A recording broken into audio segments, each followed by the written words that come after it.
তোমার স্কুলের নাম কি বাবা? বর্ণমালা বিদ্যানিকেতন।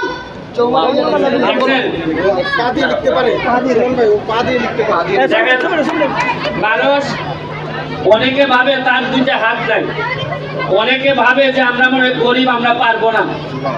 অনেকের সব থাকার পরেও বলে যে না আমার দিয়ে হবে না, আমার তো সম্পদ নাই।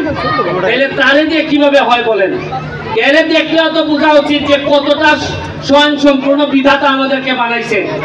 এবং আমি এমন এক এলাকার এমপি, দেখেন তারও তো গার্ডিয়ান, আমি তারে তো চালাইতে হবে আমার, কারণ সেও যদি আমার দীর্ঘ নিঃশ্বাস ফেলে যে এই আমার কারণে তার কোনো ক্ষতি হয়েছে বা পড়াশোনা করতে পারে নাই, তাহলে আমি কি আখেরাত পাবো মনে হয় আপনার কাছে? শুনেন, দেখেন এই আব্দুল্লাহ, ওর নাম হচ্ছে কি আব্দুল্লাহ, এ হচ্ছে কি এই আব্দুল্লাহ যে শক্তভাবে বললো যে আমি আমার যে স্কুল এটার কি নাই, কিন নাই, এইটাই লেগে আসল নিউজ। টয়লেটে আছে কিন্তু সমস্যা। দেখেন এই বাচ্চা ছেলেটা, এ কিন্তু একদিন না একদিন দেখবেন ওরে যদি ভালো করে নারিশ করা যায়, একদিন আপনি চিনে রাখেন এই হয়তো পরবর্তী এমপি হবে, দেখবেন আপনি মাধবপুর। এবং আমার লজ্জা লাগতেছে যে আমি এমন এক এলাকার এমপি, যে আমি কেমন ফকিন্নি এমপি, যে আমার একটা বাচ্চা ছেলে বলতেছে যে এমপি সাহেব টিন নাই, মানে টিন নাই, এরকম একটা স্কুলে আমার এলাকার লোকজন পড়াশোনা করে, শুনতেই তো আমার লজ্জা লাগে।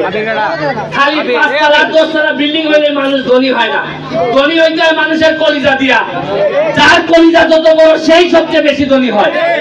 আমরা এত বড় সমস্যা, আমরা এত উন্নয়ন দেখতেছি, আর একটা বাচ্চার দেখা যায় ঠিক না, এটা শুনতে তো লজ্জা লাগে। তোমার এটা বাবা আগামী মাসের মধ্যে পৌঁছাই যাবে, ঠিক আছে? ওকে,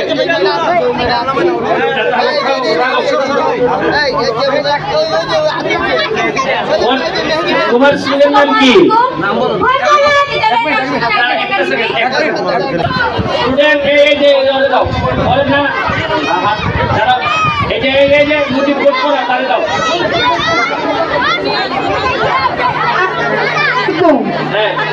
আমাদের স্কুলের রামাজিদি কিন্ডারগার্টেন। কোন জায়গা? তেমুনিয়া। তেমুনিয়া? মন্তলা তেমুনিয়া। নাম কি? রামাজিদি কিন্ডারগার্টেন। রাফা সিটি কিন্ডারগার্টেন। রাফা সিটি মন্তলা। ঠিক আছে, তোমাদের কি সমস্যা বাবা? আমাদের স্কুলে ফ্যানের সমস্যা, টয়লেট এবং খেলার মাঠে। ঠিক আছে, ঠিক আছে, ওকে, থ্যাংক ইউ। আর কি আছে? এইদিকে দাও, মাইকটা এইদিকে দাও। আচ্ছা, স্কুলে না তো টাইম নাই, আমাদের টাইম নাই, বলো। আসসালামু আলাইকুম।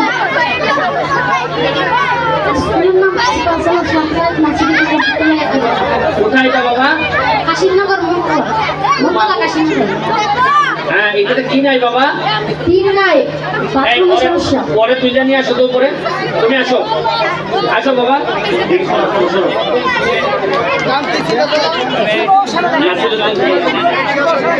দিকে তুলে দাও।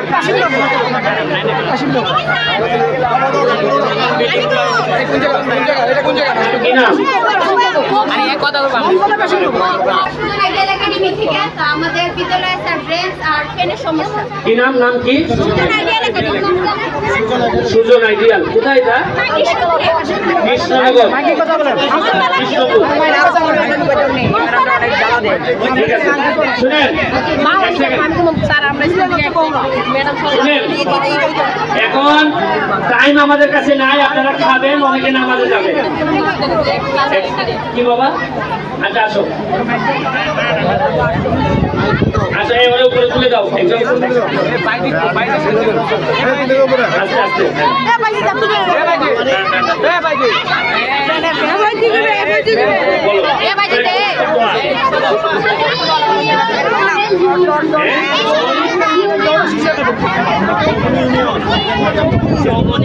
মডেল একাডেমি, এটা কি নাই বাবা? এটা তোমার স্কুলের কি সমস্যা? আমার স্কুলে বেঞ্চ সমস্যা, তারপর টিনের সমস্যা, বাথরুম আর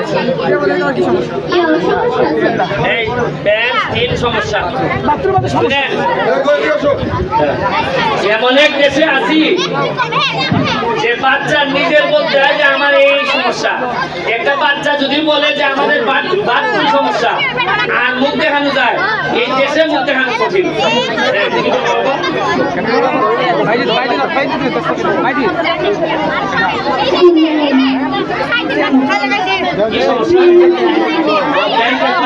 নাম দেখি বাবা,